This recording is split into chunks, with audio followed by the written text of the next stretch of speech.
Recapping our top story tonight, scenes of absolute chaos as a mob invades the U.S. Capitol. The entire D.C. National Guard has been activated after Donald Trump supporters got inside the building as Congress met to finalize President-elect Joe Biden's victory.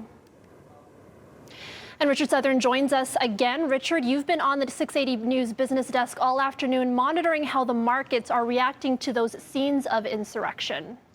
Yeah, I mean, who would have ever thought we'd be saying scenes of insurrection as regards the U.S. Capitol? I mean, it's just shocking all around. And you would think that that would kind of roll the markets, the financial markets. It didn't, Erica. The Dow, what did the Dow do today? Oh, nothing. It just closed at an all-time high.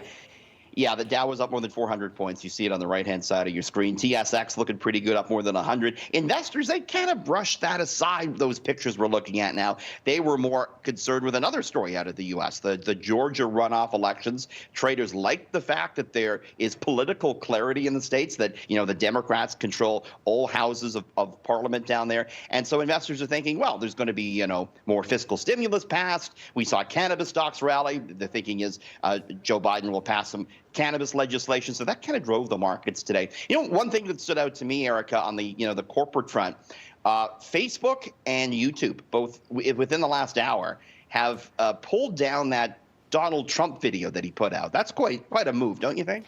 Yeah, absolutely. I mean, that's unheard of as well. I mean, everything around this is unprecedented, but for Twitter to take down that video, it means a lot because, you know, a lot of people, political leaders have been calling on Trump to really condemn this and to put an end to it. And he didn't really do that in that video. In actuality, he was sort of reinforcing why people were out there. Yeah, he said, listen, go home and don't be violent. But then on the other hand, he said, well, this is what happens when you steal an election from us. And of course, there's no evidence that any election was stolen in the United States. So completely, as you say, unprecedented that YouTube and that Facebook is where a lot of people are getting their news right now. Unprecedented that these companies would just delete that video entirely, Erica. Quite something. And, you know, this protest has now turned deadly. Reportedly, one person has died, and we don't know the exact details around that, but it's just such a violent protest. And to see those images of, you know, these people storming a Capitol Hill and also being able to breach security and get into the offices of Speaker Nancy Pelosi, it's really quite shocking. Yeah, I mean, we have some of the just like mind-blowing pictures, I think, that have come out today. I mean, look at this as something out of a movie. That's inside the Capitol chamber, guns drawn, Erica, the lawmakers hiding behind their seats, getting escorted out of the Senate chamber by armed guards, tear gas being deployed in what is supposed to have been the heart of democracy in the Western world, the United States Capitol, people on the floor. I mean, it's hard to believe, Eric, isn't it? Yeah, absolutely. And right now, you know, darkness has fallen. That's when it gets really critical because there is a curfew in place. I don't know how effective that will be, but certainly right now, all eyes are on Washington as we see whether the National Guard can get this under control.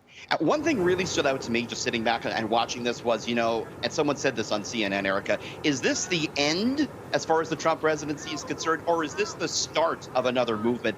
And I think that's kind of the question right now, is it the end or the beginning? But I'm a glass half full type of guy, Eric. I think, you know, good always prevails over evil, and that's where I'm standing tonight, I think. 2 more weeks, Richard. 2 more weeks. Yeah. All right. Thank you so much for joining us, Richard. We'll see you again tomorrow.